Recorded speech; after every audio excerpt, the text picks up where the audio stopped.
abi juriidilistes küsimustes, keeleressursside keskuses, on intellektuaalse omandi dotsent Aleksei Kelly Tartu Ülikoolist. Ja nüüd ta siis räägib nendest huvitavatest juriidilistest probleemidest, mis kaasnevad keeleressursside hoiustamise ja kasutamisega. Ma olen juba peaaegu, et programmeerija ise ka ma läbisin maalähedaselt programmeerimiskursus. See oli tervelt 4 nädalat, nii et oma ainesse on mulle sissejuhatus tehtud. Nii, aga hea küll. Põhimõtteliselt keeleressursside teema on õiguslikust aspektist selline, millest võiks rääkida päris pikalt ja päris kaua. Aga noh, et see on oluline tegelikult keeleressursside õiguslik olemus on oluline nende hilisema kasutamise kontekstis. Miks ta on oluline? Oluline on sellepärast, et see on selline Vana-Rooma õiguslik põhimõte, et sa ei saa üle anda rohkem õigusi kui need, mis sulle kuuluvad. Ja see hakkab ka väljendama ka hilisemates lepingutes. Keeleressursside loomise protsess, no vähemalt sellest aspektist, mis on oluline õiguse kontekstis, on ju tegelikult see, et kasutatakse tihti materjali, mis kuulub kellelegi teisele. Ja küllalt tihti on see materjal ka kaitstud. Ma olen silmas mingi tekstimassiive, raamatuid, artikleid, kui ta just ei ole riigiteate andmebaas, siis sellised materjalid on kaitstud autoriõigusega. Või no veel keerulisemaks läheb eriti suulise kõne puhul. Aga no jääme esialgu nagu sellise kirjaliku materjali juurde. Igal juhul seda materjali kasutatakse suures ulatuses. Aga see materjal on loodud kellegi teise poolt, eks ole. Ja õigused sellele materjali kuuluvad kellelegi teisele. Ja küll, et me ei kasuta nüüd seda materjali keeleressursside kontekstis selliselt, mis on selle materjali eesmärk, eks ole. No raamatu eesmärk nähtavasti oli ikkagi see, et keegi seda loeb, eks ole. Aga noh, see, et meile mingisugune õiguslik regulatsioon ei meeldi, ei tähenda, et ta ei kehti. Et seda ei ole seatud, et ta meile meeldis, ta ei kehti, et ta kehtib ikka. Ja kuigi kasutusi on juurde tulnud, on tulnud selliseid kasutusi, mida tegelikult kunagi ette ei nähtud. Ja kuigi autoriõigusseadus on pärineb 18. sajandist, ei saa me seda ignoreerida. See on selline. Järgmine aspekt on tegelikult see, et see 18. sajandi autoriõigus on meil isegi Eestis rakendatud positiivselt. Et miks ta on positiivselt rakendatud? Sellepärast, et teadlased saavad seda kasutada tuginedes teadustöö erandile. Ehk kui me keeleressurssi loome, see tähendab seda, et me tugineme teadustöö erandile. Me teeme teadustööd, seetõttu on see lubatud. No muidugi, mis on keerulisem aspekt nüüd veel juurde tulnud, on isikuandmete kaitse aspekt. Sest tänapäeval paljudel juhtudel ei ole võimalik neid kahte režiimi eristada. Erinevates kontekstis teinekord pannakse nad ka kokku, et huvi võib olla midagi muud, mingisugune informatsiooni leviku piiramine, siis tuginetakse ka isikuandmetele, autoriõigusele. Aga igal juhul isikuandmete küsimused on ka olulised ja võib-olla ma sissejuhatuseks paar lauset nagu nende kohta ütlengi. Isikuandmete juures on see, et ta on igasugune, isikuandmed on igasugused füüsilise isiku kohta käivad andmed. Mis tähendab seda, et isikuandmete alla läheb ka isiku hääl. Isiku hääl läheb sinna alla. Ka kõik võimalikud andmed, mis on võimalik ühendada füüsilise isikuga, lähevad sinna alla. Ja need isikuandmetega seonduvad nõusolekud, nad ei ole selles mõttes sellised nii-öelda tugevad nõusolekud. Et sisuliselt isik, kes on lubanud oma isikuandmeid kasutada, võib iga hetk ümber mõelda. Sellega tuleb arvestada, et iga hetk võib ümber mõelda ja mõtled, et ma ei taha enam seda. Ja niimoodi see ongi, et ei ole mingisugust lepingu vabadust väga. Nad ei ole nüüd tagasiulatuvalt ja nende kaitsetähtaeg on nüüd natuke lühem kui autoriõiguse tähtaeg. et kui on, tegelikult ma arvan, et selline isikuandmete küsimus on palju olulisem just suuliste kõnede puhul, et kui nad ei ole just see keelekorpus ei koosnenud mingitest väga privaatsetest, mingitest vanadest armastuskirjadest, et kus on seal nimeliselt kõik identifitseeritud ja ära toodud, siis erilist tähendust nii-öelda selle kirjaliku korpuse juures seda ei oma. Et see, et kui raamatus keegi kirjeldab mingisuguseid stseene, see ei ole enam isikuandmed, see on avalikkused, see ei ole nagu isikuandmete küsimus. Paari sõnaga lihtsalt ütlen ära veel, et sellest keeleressursside olemusest autoriõiguse kontekstis ma olen seisukohal, et keeleressursid kujutavad endast teost. Et miks ta teos on? Sellepärast, et ta on teos, et ta vastab teose tunnustele, sellepärast, et nende loomine eeldab originaalsust. Ja originaalsus väljendub ju selles, et ressursi loojal on valik. Et originaalsus on ka see, et millise raamatu ma sinna andmebaasi panen ja millist ma ei pane. See on originaalne valik, eks ole. Ka see on autoriõiguslikult kaitstav. Et seetõttu võib asuda seisukohale, et keeleressursid on autoriõiguslikult kaitstavad teosed. Ja see tähendab ka, et on presumptsioon, kui keegi arvab, et ta ei ole kaitstav, autoriõigusest peab tõestama. Ja see ei ole eriti keeruline. Ma vahepeal selgituseks ütleksin, et siin alguses ei olnud, siis me tegime sellised kokkulepped, et küsida võib kohe. Nii et kui kellelgi tekib juba küsimusi, siis andke märku ja Aleksei vastab neile. Kui ma oskan. Nii, aga hea küll. Igal juhul on presumptsioonid, et kui me asume seisukohale, et näiteks mingisugune ressurss on autoriõiguslikult kaitstav, siis me peame selle ära tõestama. Ehk teiste sõnadega me peame ära tõestama, et ressursi loojal ei olnud valikut. Et ma arvan, et ka autoriõiguslikku kaitset ei välista see, kui öelda, et kellelgi oli sisemine sund seda ressurssi luua. Et see ei ole nagu välistav asjaolu. Aga kui näiteks meil on eesmärk võtta kõik tekstid mingist perioodist, mis meil on kättesaadavad, näiteks sellisel juhul meil on justkui nagu, meil ei ole teist valikut. Ei no, aga periood on juba valik, või ei ole? Periood on valik. Sest meil ei ole selles mõttes jumalik hääl või mingi hääl mul peas võib öelda, et võtan teid, aga selles mõttes ma võin ju valida ikkagi perioodi, et see ei ole nagu nii-öelda, et sellisel juhul ei ole autoriõigust, kui mul ei ole mingit varianti. Et no mingisugune olete mingi tehniline lahendus on, seda see nagu välistatakse, aga periood on ju valik või ei ole siis. Või noh, selles mõttes muidugi on juba see, et kas ma teen seda korpust või ei tee. See on juba valik. Ei saa tegemata jätta mitte.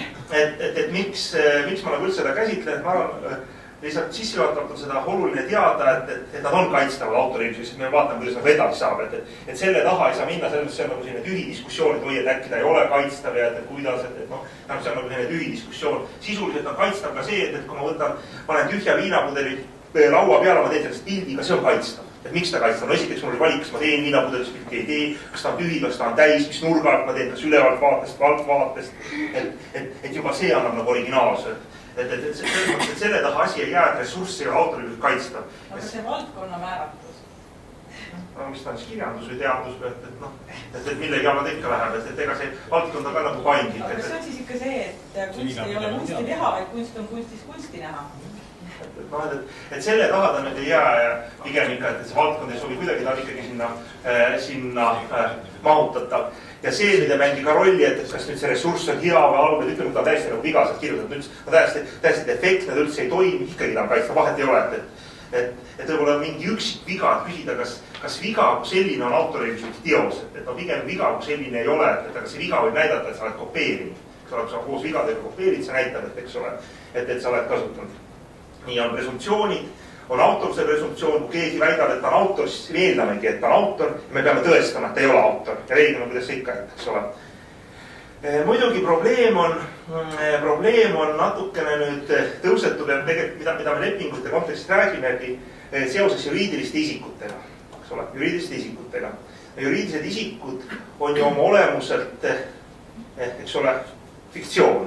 Nagu pealtnägijast ka nägite, et eks ole, et ei ole olemas ja on elavad inimesed, aga no tähendab muidugi see fiktsioon tõestab enda olemasolu väga kiiresti ära, et kui ma võtan kätte ja ma ei maksa pangale laenu tagasi, siis noh, et tuleb kohtutäitur ja pärast ikkagi võetakse mult raha ära, et selle taha nüüd ei jää, et ta fiktsioon on, et mulle tõestatakse ära ja intellektuaalne omand on samasugune fiktsioon, aga see tõestatakse mulle ka kiiresti ära, et ta on olemas, et samamoodi tuleb kohtutäitur ja lõpuks pannakse vangi, eks ole. nii, aga muidugi, mis selle juriidilise isikuga on oluline see, et ega juriidiline isik ei loo neid keeleressursse. Juriidiline isik ei loo neid keeleressursse. Keeleressursse loob konkreetne inimene. Et nüüd peab tekitama selle ahela konkreetse füüsilise isiku ja juriidilise isiku vahel, et kuidas need õigused lähevad üle, sest neid ressursse loob inimene. Aga pärast kasutatakse neid ressursse läbi juriidilise isiku, läbi selle fiktsiooni, eks ole, läbi selle organisatsiooni. Noh, mingid asjad ei ole ka kaitstavad, eks ole, et kui tõesti keeleressursid koosnevad õigusaktidest ja kohtulahenditest, siis nad jäävad kaitse alt välja. Oluline on ka see, et faktid ei ole kaitstavad, et faktide õlgendus on teinekord. See on valikuvabaduse küsimus. Keeruline. Ei ole see faktide õlgendus midagi, et mis asi on fakt ja mis asi ei ole fakt? Ma tean selle kohta ühte kohtulahendit, kus tekkis küsimus, mis asi on fakt ja mis asi ei ole fakt. Ja see oli ühest ajaloolasest, kes kirjutas nii-öelda ajaloolise uurimuse, kes hävitas Hindenburgi. Nii. Ja see oli natsikiri Saabel, et naesta pakkus välja, et meeskonnaliige lasi õhku. Nii. Ja nüüd üks filmikompanii tegi sellest filmi ja kasutas ainult ühte seda fakti, et meeskonnaliige lasi õhku. Nii. Ja kui see film oli edukas, siis juhtus see, mis harilikult juhtub, et intellektuaalomandi vaidlused tekivad siis, kui keegi on edukas. Kui tehakse kolmandajärgulist asja, mingit raha seal ei ole, siis keegi hakka vaidlema, see ei ole tähtis üldse. Kui muutub edukaks projekt, siis tekib vaidlus. Nii. Igal juhul filmikompanii anti selle autori poolt kohtusse, kes ütles sedasi, et näete, et mina mõtlesin selle, et põhimõtteliselt anti kohtusse, et minu fakti kasutati, et filmikompanii ütles, vaadake, et aga faktid ei ole autorid kaitstavad.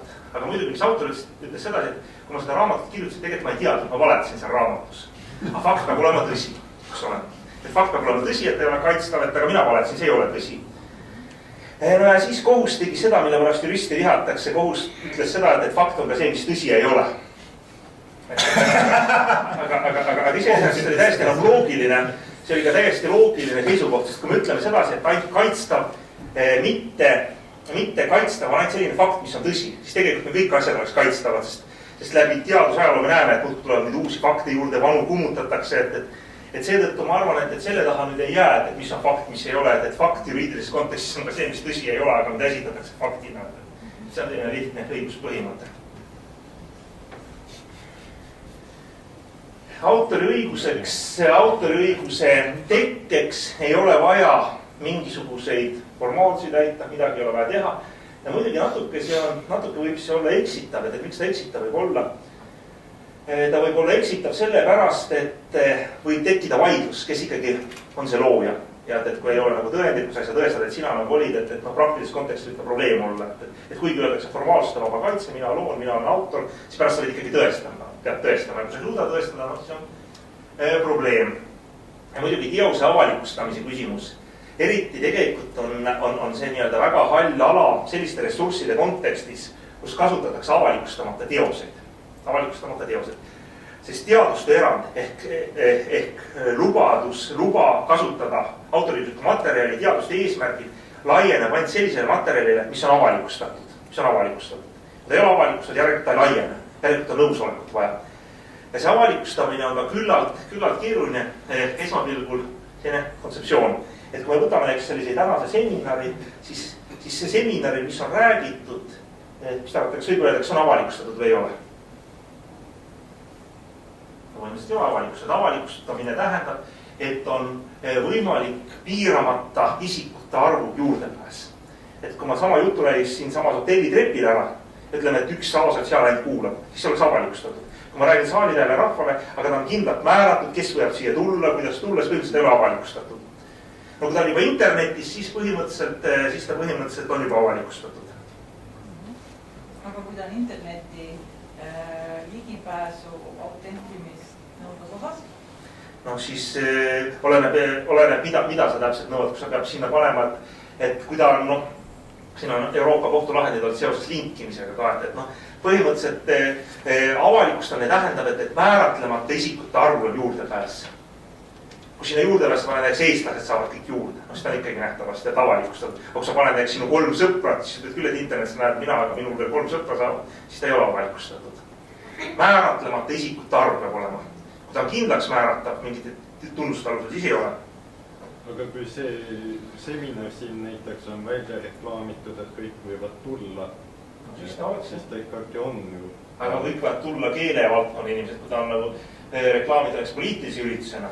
Et kõik, aga praegu tegelikult ta on ju reklaamitud ikkagi nagu eriala inimestel, eks ole, kes keeleressursse loovad. aga me ei keela kellelgi tulla, lihtsalt teda ei huvita see. Aga sisuliselt on ikkagi, et ega see nüüd avalikult, kas või ei ole, et ega see ei tähenda, et tõesti on mingisugune turvameeskond, kes takistab nagu tingimata tuleb.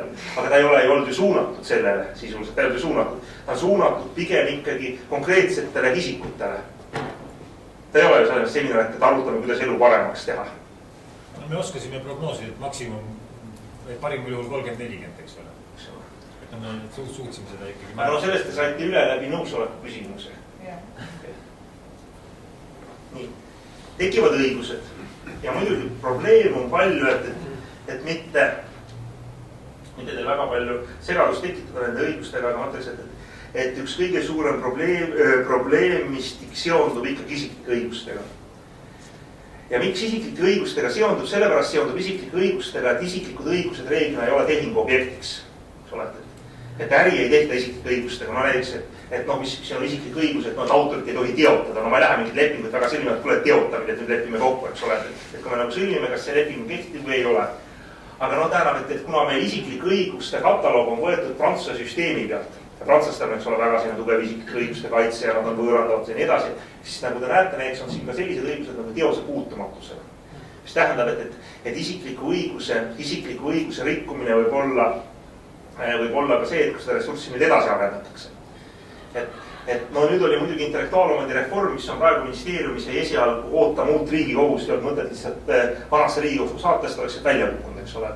Et nüüd ootab Justiitsministeeriumis, mõte on piirata seda isiklike õiguste kataloogi, et võimaldada loodud materjali täiendav kasutamine. Aga kui see ei õnnestunud, siis ma näen, et siin on eriti tehnoloogiasektoril on siin paljud probleemid ees ootamas. Et ega ta tegelikult muud kaasa ei too, et peale juristide nähtavasti keegi ei rõõmusta. Ja lihtsalt need kõik suhted muutuvad keerukamaks, rohkem keerukamalt kokku leppida, eks ole, et kui selle reformi mõte oli, et see kokkulepe tuleb 5 lehekülge, siis kui nüüd see asi läbi ei lähe, siis isiklike õiguste kokkulepe tuleb seal 5 lehekülge, et muuta ei muuda, aga keerukamaks muutub ja see on mõnes mõttes probleem. Siis just on juristidel ju hea meel. Ei no seda mõtlesingi, et peale juristide keegi ei rõõmusta. Elu läheb keerulisemaks, aga sellest võidavad juristid. Jah, selline lahendus. See on nii lihtsasti. Nii, varalised õigused, nendega on lihtsam, et... Küsimus on, võib-olla me ei taju alati, mida tähendab see teose töötlemine või teose muutmine, et see tegelikult või mingi... No tähendab, et mis oli plaan tegelikult? Plaan oli, kuidas mina näen ka seda reformi kontekstis, kui ma seda koordineerin, siis plaan oli tegelikult see, et nii-öelda neutraalne muutmine. Ja neutraalne muutmine, et mis ei riiva objektiivselt autori au ja väärikust. Subjektiivselt võib alati ju riivata, et ükskõik mille peale ta nagu solvub. Aga mis nii-öelda keskmise autori jaoks ei oleks väga solvav. Et nii-öelda sellised muutmised, neutraalsed muutmised viia isiklike õigustavad välja. Et isiklike õiguste alla jätta ainult selline, mis on tõesti autori mõnitamine. Et vaevalt, et keeleressursside kontekstis väga on võimalik seda autorit, seda loojat seal mõnitada, seda keeleressurssi loob.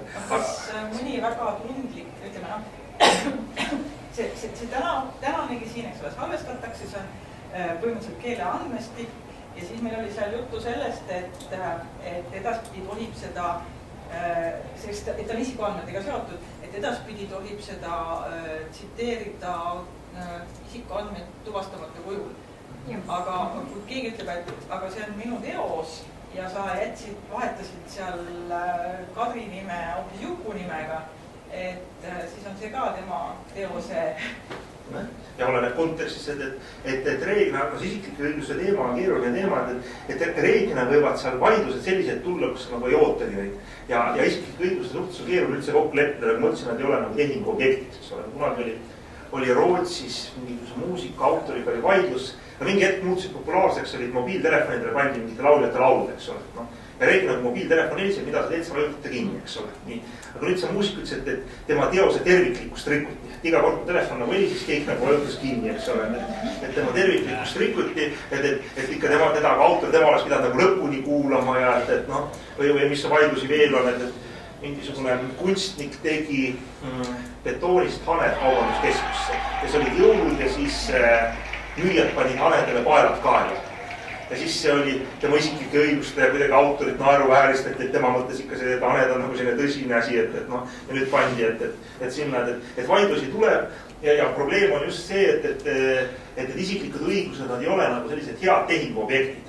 Nad ei ole nagu head tehinguobjektid, et kuidas nagu eelnõus on praegu tehtud, on sedasi, et esiteks see muutmisõigus, neutraalne muutmisõigus on minema viidud sealt, on jäädud ainult selline, mis riivab au ja väärikust. Siis on eraldi reguleeritud isiklike õiguste teostamine. Seda ei ole nimetatud nagu lepingus, vaid see reguleerib nagu lepib kokku, et autor ütleb, et ma ei kaeva siin kohtusse. Et ta on nagu nüüd selline juriidiline nüanss. Üks selline keeleressurssidega seotud isiklike õiguste rikkumine on ka see võib-olla näiteks, et kui sinu suulise kõne litereerin, kui ma panen sõna-sõnalt kirja selle, mis sa oled öelnud, siis võib see mõnele alandav näida. Ja kontekst näiteks sedasi, et on isiklike õiguste vaidlusi olnud, ütleme, et mõni on mingisugune ilusa loodusmaali teinud ja see maal on eks pandud pornograafiliste maalide vahele, eks ole, et noh, otseselt ei ole ju rikutud, noh, tema maali ei ole puututud. Aga öeldakse, et on nagu selline nagu selle teose vaimsus või spirit of the word, eks ole, et ka seda on nagu riivatud, et milliste teiste keelekorpuste juurde on minu jutt nüüd pandud, eks ole, et kuidas neist kajastada, öeldakse näiteks, et vaimselt ebastabiilsete isikute kõnenäidised, eks ole, kes pannakse, võetakse täna mingis esinejad, pannakse nagu sinna juurde, et sa näed, et noh, aga me ei muutud midagi sõnasõnaliselt on, eks ole, et noh, siis ilmselgelt, et siin võib öelda, et on isiklike õiguste rikkumine, et mis kontekstis kasutatakse. Murete kontekstis võib isegi nagu see olla, et mina ei räägi seda muret, mis te panete mulle selle muret, aga noh, et kui sa paned kirja kõik, ma ei tea, nohid ja võimendad need näiteks. Et see võib kirjalikkus kirjapildis jätta nagu võib-olla rolli mulje. Ulatuslikku logopeedilist abi vajavad esinejad, siis vaadake palju nohkeid ära toodud. Isegi ilma selliseid hinnanguid andmata. Ei no, ja seal on meil ju see võimalus, et sa isegi ei muuda midagi ja ei tee midagi, aga lihtsalt inimene võib seda niimoodi tajuda. Mul oli ükskord ühe lektoriga see kogemus, et ma palusin lindistada juures isiklikul eesmärgil. Aga ta ütles, et tema kardab, et see läheb kuskile ja tema ei räägi sellist kirjalikku keelt, et tema räägib suulist spontaanset keelt ja sellepärast ta lindistada ei tahaks lubada, et ainult siis lubab, kui see nagu rohkem mitte kellelegi peale minu ei lähe. Lihtsam ongi kokku leppides need isiklike õigustega on ja kunagi ei tea, kuidas keegi tajub ja neid ennetada ei ole võimalik ennetada ainult midagi heade suhetega ja kui need suhted ei ole kõige paremad või isik ikkagi millegi peale solvub ja sa ei tea, mille peale ta solvub, et siis on nagu probleemid.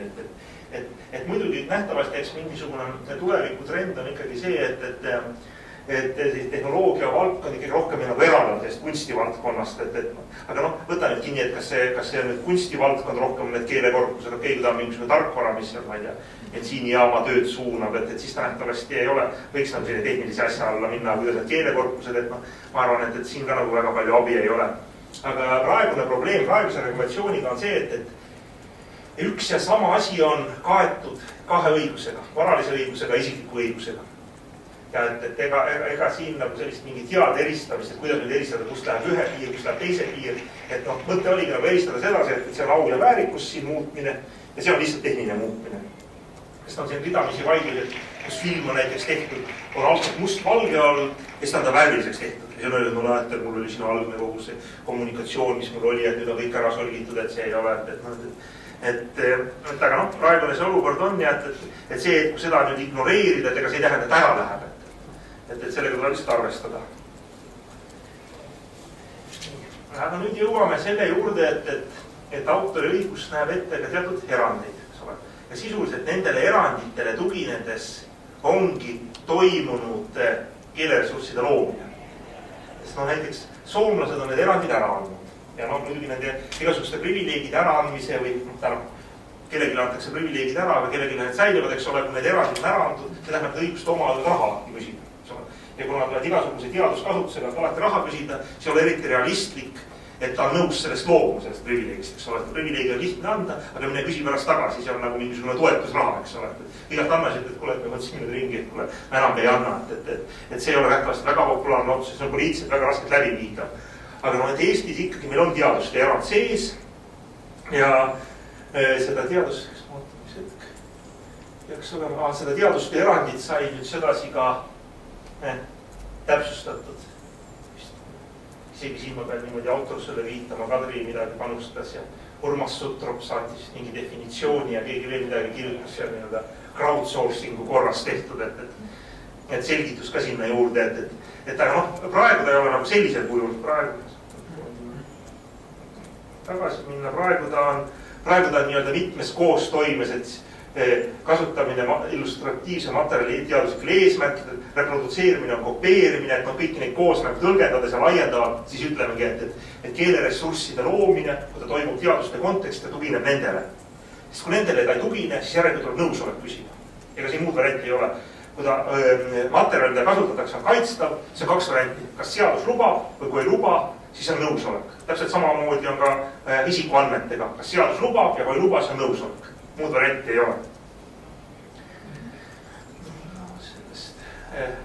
Igal juhul, et veel natuke keeleressursside õiguslikust olemusest, tegemist on autori õiguslikult kaitstava andmebaasiga, ma arvan. Ta ei ole nii-öelda sui generis andmebaasid on sellised tehnilised andmebaasid, kus te kogute mingisuguse telefoninumbrid kokku, mingi tähestiku järjekorras midagi, et kuhu tehakse investeering. Ta ei ole looming, aga ta on investeering ja see investeering on ka kaitstav. Et noh, aga autoriõiguslik on selline, kus see sisu valik tuleneb teatud originaalsest loomingust. Originaalse ei pea olema väga suur, et originaalse piisab ka minimaalne piisab. See on vastus näiteks ilukirjanduslike teoste korpuste kogumisele, et põhimõtteliselt on parem koguda nagu lõikude kaupa, et siis saab sellest autoriõiguslikult kaitstav andmebaas. Et seal on sees sinu looming selles, et sa valid, millised lõigud millistest teostest sinna koondatakse ja siis on see lihtsalt nagu keeleline materjal. Aga loomulikult, kui sa lased teha nagu päringuid sellesse korpusesse ja päringu vastet saadakse lausetena näiteks, siis nendel lausetele peab juures olema, millisest teosest ta pärit on, eks. No. Et siis ta muutub nagu tsitaadiks, mis antakse kasutajale näha, ligi pääseda. Ta ei pääse kogu teosele ligi, sellepärast, et kogu teost ei ole sinu korpuses, aga ta pääseb ligi lausetele ja ta peab teadma, millisest teosest see lause pärit on. No põhimõtteliselt see oli õige märkus, et see andmebaas ehk see korpus võib tugineda ka tsitaatidel. Aga kui on ta tsitaatidest tehtud korpus, siis võib teda kasutada pärilistel eesmärkidel, eks ole, kui ta raamatut kirjutada, te võite seda raamatut müüa, eks ole, et kellegi tsiteerimiseks, kui see on avalikustatud teos, kellegi tsiteerimiseks ma ei pea luba küsima, ma ei pea tsitaadi eest maksma ja ma võin seda tsitaatide kogumikku müüa. See on nagu erinevus, et siin äriline korpus saab tugineda tsiteerimisel. Aga tsitaatide originaalne autoriõigus on selles mõttes võõrandamatu, et sa pead iga tsitaadi puhul kirjutama, kes selle autor on. Aga kas sellel tsiteerimisel ei ole mingeid mahupiiranguid sätestatud? Motiveeritud mahus, et see on alati nagu nii-öelda vaidlusküsimus, et üks üliõpilastöö oli, kus ta oli ühe artikli võtnud 12 leheküljelise, oli siis jutumärgid pand ja 10 lehekülge oli sinna jutumärkidesse pand. Ja siis mul on tsitaat niimoodi, et ma tsiteerisin, et ma nähtavasti see on üks põhimõtteline küsimus, et kas tsitaat võib olla kogu teos. Ja ma arvan, et see vastus sellele sõltub ka sellest, mis teosega on tegemist. Kui kogu teos on 4-realine luuletus, siis nähtavasti ma ei saa ju tsiteerida ühe sõna tsiteerines, analüüsin seda ühte sõna, et ju kui ta on nagu teatud selliste väga väikeste teoste puhul, tõesti, kui see teos ongi, see on paarirealine luuletus, siis ma arvan, et see tsiteerida kogu teost. Kui see teos on nüüd 100 lehekülge, siis mingisugune poole leheküljeline tsitaat nähtavasti ei ületa seda mahupiirangut. Aga nüüd, kui ta kopeerida juba sinna sisse kogu see raamat, jätta paar lauset ära ja sisukord, siis ta ei ole enam tsiteerimist, ta on juba kopeerimine. mingid suured kirjastused vahel loevad kokku tsiteeritud lauseid. Ma olen nagu artikleid kirjutades kohanud seda, et kirjastus ütleb, et ma ei tohi oma artiklile lisada tsitaate rohkem kui nii palju. Aga sellel ei ole mingit sellist üldist. No ma ei ole seda muidugi seda artiklit teinud, võib-olla seal peale tsitaatide, et noh, see on ka nähtavasti kirjastuste enda poliitika. Okay. Ta enda poliitika ka võib öelda, et kuule, et võiks nagu midagi ise. See on põhjendatuse küsimus, kui tema ütleb, et tema meelest ei ole see põhjendatud, siis nii ongi. Aga et noh, tsiteerimise õigus ikka jääb. Et see maht, mida sa teed, ei ole põhjendatud. Selle kirjastaja meelest, õiguste omaniku meelest ei ole see põhjendatud. Mul on see jäänud mulje, et see on kuidagi sellepärast, et kui ma liiga palju ühte teost tsiteerin, siis kirjastusele võib tekkida autori pretensioon, aga nii nagu see on mingisugune 1000 lehekülje raamat, et pigem on lihtsalt, et seda tsiteerimist võidakse, lihtsalt siin on sellised viitamisnõuded, ma arvan, on erinevad teadus- ja autoriõiguse kontekstis. Et reeglina teaduses on nii-öelda, ütleme, kui ma viitan mingit kirjutama artiklit, ma viitan teooriale, nimetan teooriat. Siis tegelikult selle artiklis ma peaks nagu nimetama seda teooriat. Autoriõigus ei käsi ju seda nimetada, selles mõttes autoriõigus ikkagi see on originaalne sisu, et kui ma ütlen, ma kasutan seda teooriat, siis autoriõigus ei ütle, et ma ei pea ju seda teooria nimetuse juurde seda autorit panema. Kui ma kirjutan artiklis, ma pean nagu selles mõttes panema, et no millele ma tuuginesin, kes seal, et seal on nagu selles mõttes on nii-öelda laiemad nõuded. No teooria on põhimõtteliselt idee ja idee ei ole autori. No nimetusid, ma ei tea, relatiivsusteooriat, ma kasutan relatiivsusteooriat, ma ei pea sinna juurde panema või et selle tegi nüüd see, et see ei ole nagu tähtis. Aga hea küll. Aga selle ära. Et igal juhul keeleressursside loomine saabki tugineda kahele alusele.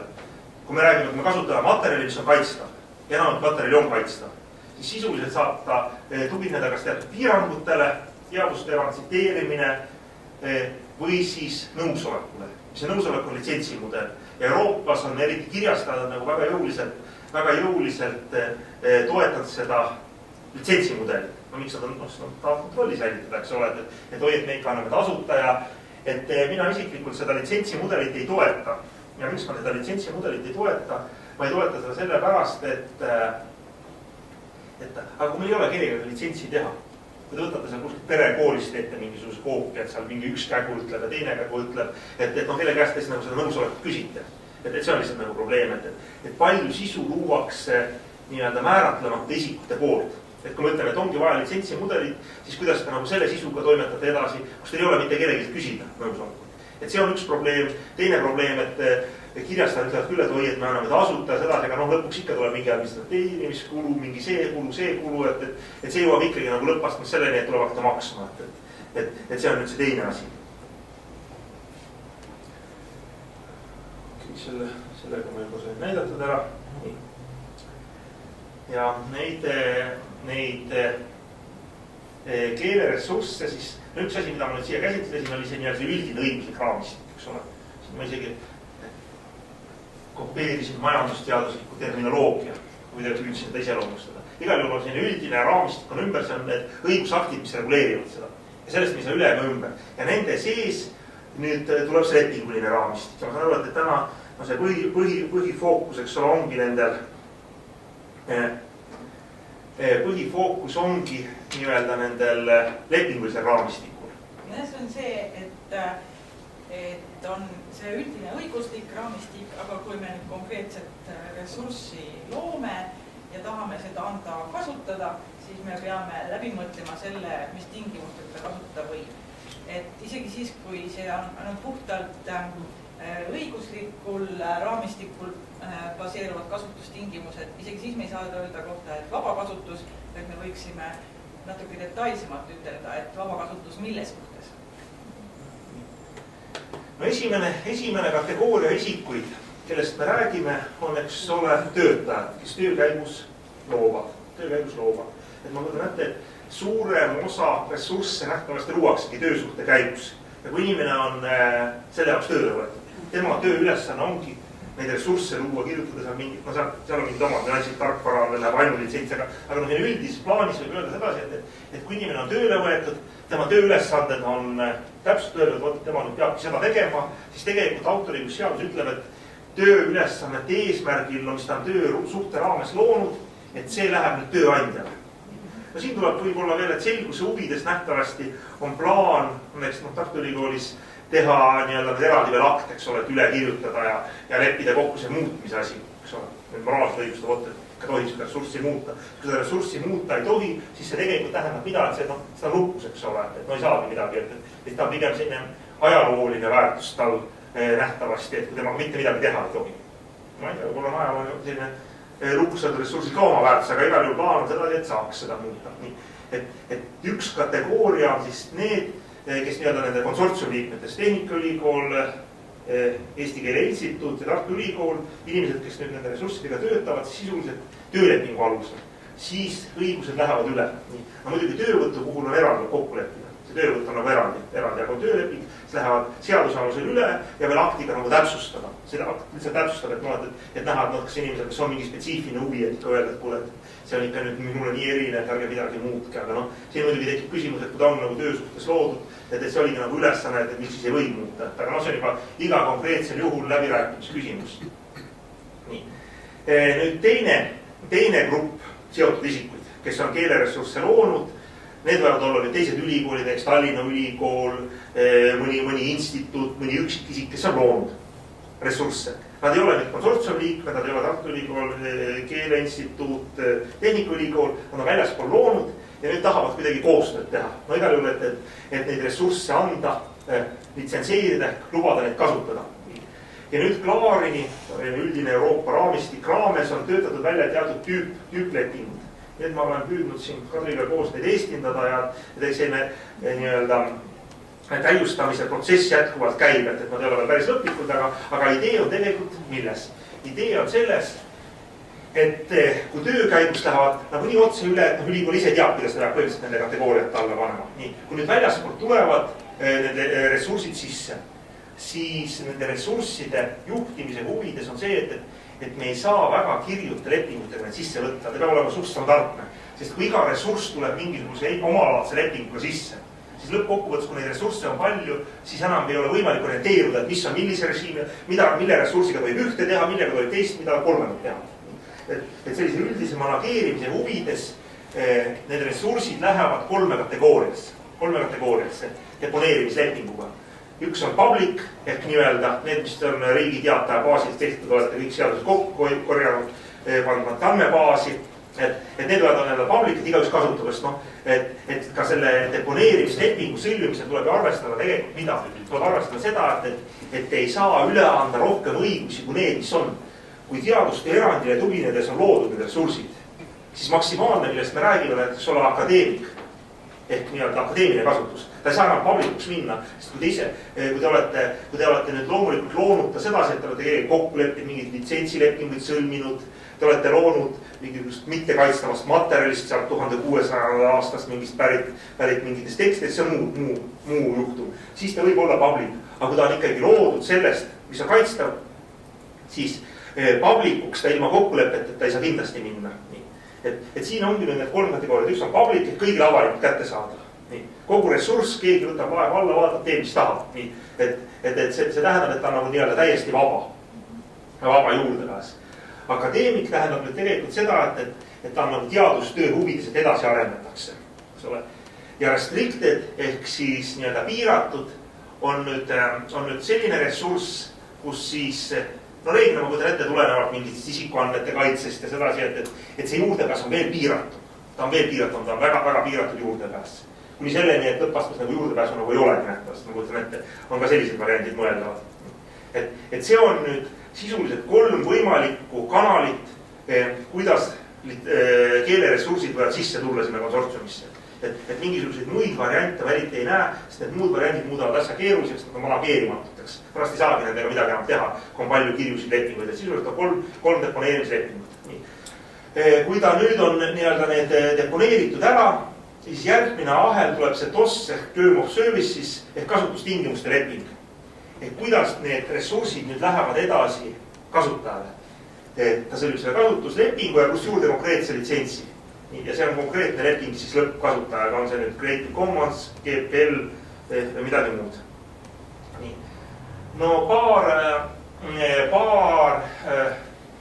paar märkust seoses nende. No see DELA on Deposition License.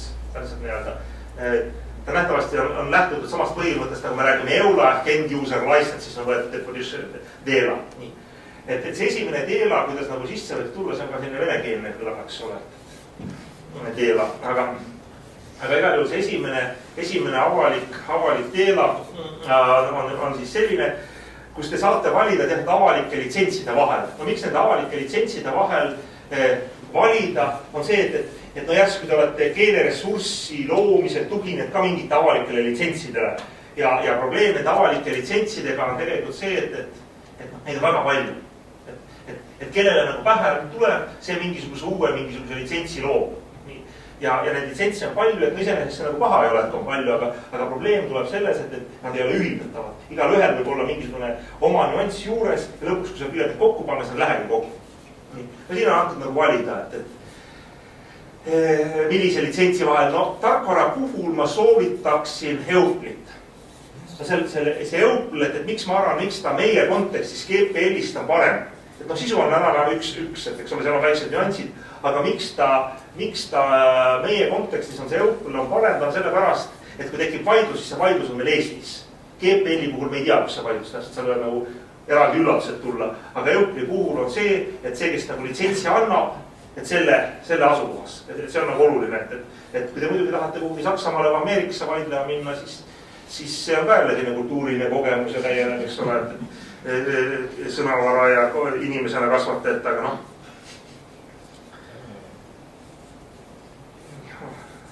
No need metashare'id, eks ole, see metashare, eks ole, te teate, et ega ta seal selle metashare'i puhul nad on olemused nagu Creative Commonsid, ainult kui Creative Commonsi jaoks on maailm, siis metashare'i jaoks on see meta on see maailm, eks ole, ta on nii-öelda väiksem maailm suurema sees. See metashare'i taga tegelikult seisab metanet, see on siis tehnoloogia ja keeleteaduse ekstsellentsusvõrgustik. See on hea eestikeelne sõna. Ekstsellentsusel oli eestikeelne vasteloomse, kui ma praegu meelde. Ühesõnaga kui te näete kuskil, kas on metashare või metanet, siis need on põhimõtteliselt kasutus- ja jagamistingimused võrgustikus, kus on koos ühelt poolt keeletehnoloogiad ja isegi firmad. Ja teisel pool on siis keeleteadlased või need arendajad. Development, research and development osakond maailmast. See EUPL oli nüüd GPL-ile kõige lähedasem või? No põhimõtteliselt nad on suht sarnased, seal on mingisugused väiksed veel. Ja nad on suht sarnased nagu, et lihtsalt see EUPL on siis Euroopa Liidu ja ta on ka eesti keeles, et olete nagu vaidlus tekib, siis me saame nagu eesti keelsele tekstile. Kui GPL-iga on vaidlus, siis tuleb hakata neid tõlkima ja seal tõlkjal ei ole õiguslikku jõudu, seal tuleb vandetõlk ja nii edasi, et lihtsalt menetlused pool läheb keeruliseks, midagi. Ma loen just GNU leheküljelt, et see Euroopa Liidu tarkvara litsents on relicensable to GPL versioon 2 ja sealt kaudu siis GPL versioon 3 ka. Ja nad ütlevad, et kindlasti hea, aga et see on the EUPL allows relicensing to GPL v2. Ja tähendab, seal probleem on tegelikult see, et see GPL-i hilisem tehti siis, kui juba see EUPL oli olemas. Et aga tähendab, ma saan aru, et ikkagi initsiatiivid on, et ma ei ole nüüd hommikust õhtuni ei tegele selle EUPL-i hingeeluga, aga mõte tegelikult ikkagi, et nad oleksid nagu ühildatavad. Et praegu seal on omad nüansid sees, seal on omad nüansid sees, et kui on juba nagu seotud selle GPL-i, see on nagu, see on juba üks olukord, kui on juba võetud mingit GPL-i sisu, see on nagu olukord üks. Aga kui ei ole nagu midagi veel võetud, teise nii-öelda nullist minna, siis ma arvan, et nullist on parem minna EUPL-iga. Vähemalt nagu Eesti riigi poliitika ka vaatan mingisugused asju on ka nagu siin, mis riigi loodud tarkvara on mindud ka EUPL-i teed. Aga kui keegi siin kasutab EUPL-i, mina teen sellest väikse edasiarenduse GPL 3-ga. ei no ega te ju GPL3-ga te edasi annate, te ikka annate selle programmi edasi. Ja nüüd tekib küsimus, et kas te võite nagu selle edasi anda GPL3-ga? Jah, või no GNU... Seal olid neil eraldi mingid tabelid, selle tabelit tuleks täpselt vaadata, et ma peast ei mäleta, et seal on mingid need ühildavuse tabelid, mis asi seal ühildub, mis selle 3 puhul, et ta on nagu hiljem tehtud kui Euclid. Seal on nagu probleem, et nad nagu ei ühilda. Ma saan aru, et mingisugune viimane info oli, et seda Euclid tahetakse jälle update ida. Ta oli 2007 tuli, eks ole, et teda nüüd update ida, et aga ma ei ole kindel, et see Euclid nüüd ei luba GPL-iga edasi minna. Aga siin oleks täpselt, see on nagu suht tehniline, et seda oleks vaadata täpselt nendest ühildamistabelitest. Aga see ongi nii-öelda see võlu ja valu, et kui neid litsentse on palju ja et siis võta ja proovi neid ühildada, et idee on nagu nad peaks nagu ühilduma, aga et seal tekivad mitmed praktilised nüansid, ja esimese hooga tuleks ikkagi väga täpselt nagu läbi mõelda, et selle Euclidil on ikka esiteks see keele-eelis, vaidluse puhul ei pea tõlkima, on see kohtupidamise eelis ja mitmeid muid, aga tähendab, kui see GPL-iga on sisu sisse tulnud ja seal on nagu need mingid laused ja ühildus, ei ole eriti valikut. Et lihtsalt ma räägin, et kui on valiku olukord, siis tuleks nagu võtta, kui ei ole valikut, siis ei saa. Academic license. No siin nagu muud ei ole täna, seal on nagu nende litsentsidel on palju, nendel deponeerimislitsentsidel on palju tingimusi. Aga mis nagu need litsentsid muudab üksteisest eristatavaks, on minu arust oli siis artikkel 7, mis reguleerib intellektuaalomandit. Sisuliselt on 80% ulatuses kõik need deponeerimislepingud kaetud, üksteise kaetud, nad on nagu identsed, aga lihtsalt see intellektuaalomandi puhul on nagu erinev, et siin akadeemia puhul, mida tahetakse, eks ole, et tuleb tuvastada ja isikul peab olema mingisugune seos teadusasutusega, sest muidu ta ei oleks ju ellu viidav, eks ole. No ja siin tuleb veel rida muid tingimusi ka veel juurde, et kuidas on viitamine ja tuletatud teoste loomine ja nii edasi. Aga see on üldse oluline tingimus selle Teela akadeemia juures. Nii, RES, see RES on siis veel nii-öelda väga restricted. Siin on nähtavasti, et luba üksnes kasutada juhtumipõhiseks kasutamiseks, ta on veel piiratum, et siin nüüd, ma arvan, nähtavasti ressursi loojad oskavad ise nagu tuua paremaid näiteid ressursist, mis on nagu väga selline piiratud. Aga mõte on ikkagi see, et on need 3 põhikategooriat ja me olukorda ei muuda keerulisemaks. Kui me tekitame veel mingisuguseid juurde, mingeid muid lepinguid, siis see olukord on isegi praegu keeruline, ta muudab veel keerulisemaks. Et see, ma tulen veel kord selle ahela juurde tagasi. Kes töösuhtes loob, siis tööandjale läheb üle. Tööandja tegeleb ise. Töösuhtes looja ei hakka eraldi deponeerimislepingut tegema. Temaga võidakse täpsustada selle üleandmisaktiga, aga tegelikult ega juriidiliselt isegi seda ei pea tegema. See üleandmisakt on viisakus. Et kui töösuhtes on loodud, siis ta läheb töösuhtes ka üle, eks ole. Et see, mida ma töö käigus teen, ma saan palka selle eest. Ma ei saa nagu minna, et kuule, et ma ei ole nõus. Siis küsitakse seda, mille eest sa nagu palka saad. Aga see akt on lihtsalt nagu täpsustab üle, et selle aktiga võidakse juurde küsida, et me oleme siin Kadriga veel arutanud, et mingit infot tuletab, räägib ära, et annab mingi täiendavat infot, kas ressursil on mingisugused probleemid seal isikuandmetega, mingit informeerimist veel juurde, et kogu see keeleressursside juhtimine paremini sujuks. Näiteks need samad suulise keele korpused, mis tehakse, et talletatakse seal palju materjali, millele on hästi piiratud ligipääs, et siis juba selle korpuse üleandmise, tööandjale üleandmise käigus peab siis ütlema, et ei tohi sellele korpusele ligi pääseda, sellepärast kui sa ei kasuta seda teaduseesmärkidel või et kui sa ei eemalda sealt neid isikuid tuvastamist võimaldavaid elemente, et tööandja peab teadma seda, sest et ütleme, Tartu Ülikooli puhul suur organisatsioon, üks vaene Reet Adamsoo, kes peab suutma. Inimesed vahetuvad ka, ütleme, te lähete töölt ära, et võtta siis kirjavad inimesed ja vahetuvad ka organisatsioonist peab arvestama, et üks läheb ühte kohta, teine teise, pärast ei saagi enam aru, et see on lihtsalt nii-öelda toote kohta käiv info siis. Jah, et siis nende konkreetsete tulemuste, töösuhtes loodud tulemuste üleandmisel tuleb lihtsalt täpsustada, mida selle tulemusega teha võib, mida see tulevane ressursi omanik, kelleks saab siis nagu Tartu Ülikool näiteks või siis vastavalt teie tööandja, mida ta võib sellega lubada teha.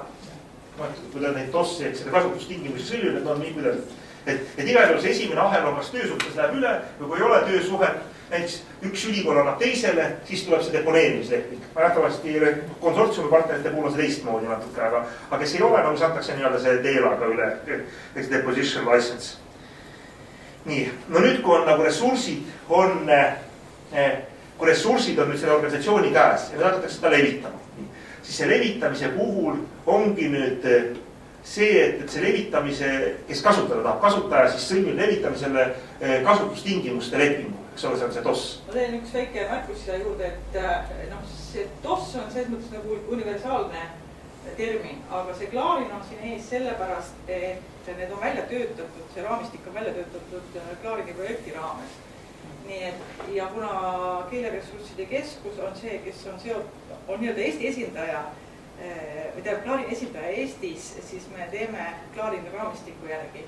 Et see nüüd nagu rangelt ei tähenda seda, et sa sõlmid klaariniga mingisuguse lepingusuhte, vaid et see on klaarini raamistiku järgi tehtud ja klaarini raamistiku sees sellega liitunud organisatsioonid, siis teadusasutused peavad neid ressursse ühtemoodi selle term of service järgi käitlema. No muidugi selle Keeleressursside Keskuse puhul, et kui me võime selle üle vaielda, kas pangaga saab koos kohvi juua või ei saa, et kas juriidiline isik on olemas, siis Keeleressursside Keskus pole isegi juriidiline isik. Ta on niivõrd abstraktne asi, klaarin on ka konsortsium. Siis saavad uue pealtnägija saate teada, et kus tuuagi nagu näitajad Keeleressursside Keskusest. Nii. Aga igal juhul ma tänan, et ikkagi ma arvan, et lepingupartner on konkreetne institutsioon. Ülikool, mingisugune instituut, see on juriidiline isik.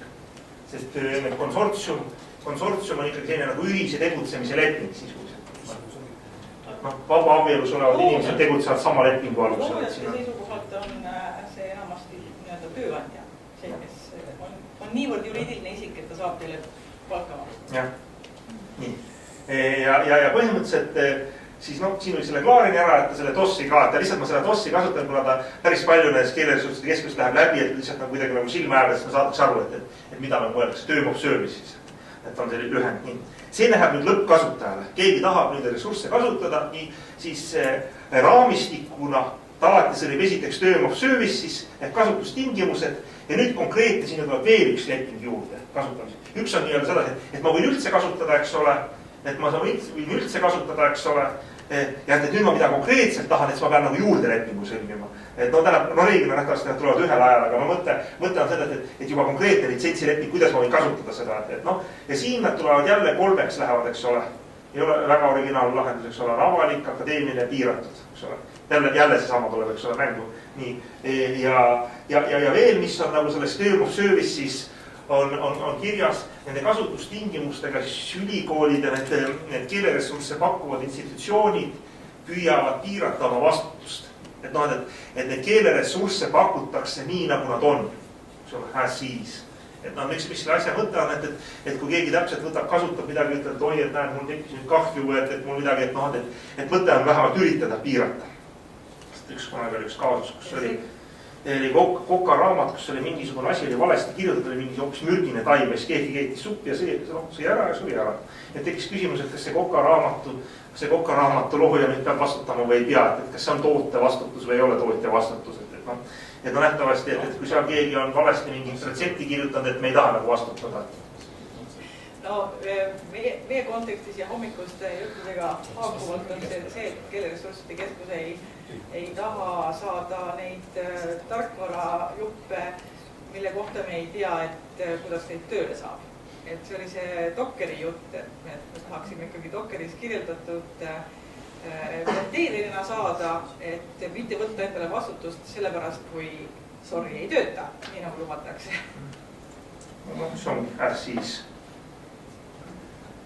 kasutustingimused, siin on tegelikult kasutustingimustes ka määratakse, et eks ole, kas on identifitseeritud, sealt juba tulevad nagu need tingimused, need kasutuslepingud ja deponeerimislepingud tegelikult saab nagu teatud nagu seosad peavad nagu loogiliselt kattumat, eks ole, et deponeerimislepingus öeldakse ära, eks ole, mida sa tahad, seal identifitseerimine ja nii edasi ja siis ta jõuab tegelikult edasi term of service kasutuslepingusse. eks ole. deponeerimislepingud algul, nii, aga noh, kuna töötajatega ei ole, siis ülikool ise teab, et no, ta ise teab, sisuliselt sõlmitakse nii-öelda ka selle töötaja ressursi suhtes kohaldatakse teatud virtuaalsed deponeerimislepingud, et vaadatakse, kuhu alla ta läheb, eks ole, et temaga otseselt ei sõlmita, aga noh, siin on need kategooriad toodud, et lihtsalt mõte on see, et samad tingimused lähevad mööda ahelat edasi. Et need tingimused, mis on esimesest ahelast nagu alguses saanud, need lähevad nagu edasi, et nad ei lähe laiemaks, nad võivad kitsamaks minna, aga laiemaks nad ei või minna. No siin on veel, et noh, üldised tingimused, et see viitamine ja no muidugi see viitamine on ka valdkonna spetsiifiline, siis kui te vaatate, kuidas erinevates valdkondades näiteks artiklites viidatakse, näiteks majandusteadlased teevad ühtemoodi, mõni kasutab väga sellist täpset viidet, mõni toob ära, et oot, et sellist materjali oleme kasutanud, siin on veel neid avatud need erinevad terviteks, nähtavasti sa paned kuhugi internetti või mingi sündele. No see on litsentsikalkulaatoris sees tegelikult. No veel natuke, no nendest tüüptingimust sinna juurde sellele kasutustingimusele, siis tuleb mingisugune konkreetne litsents. Ja muidugi selle litsentsi puhul on see, et ega nad ei ole ju, kui me püüame nagu sellest litsentsi olemusest aru saada, siis ega ta ei ole selles mõttes nagu nii-öelda leping, kui te vaatate nagu Creative Commonsit või GPL-i ja sisuliselt ju panete selle sildi juurde, et vot sellistel tingimustel sa võid kasutada.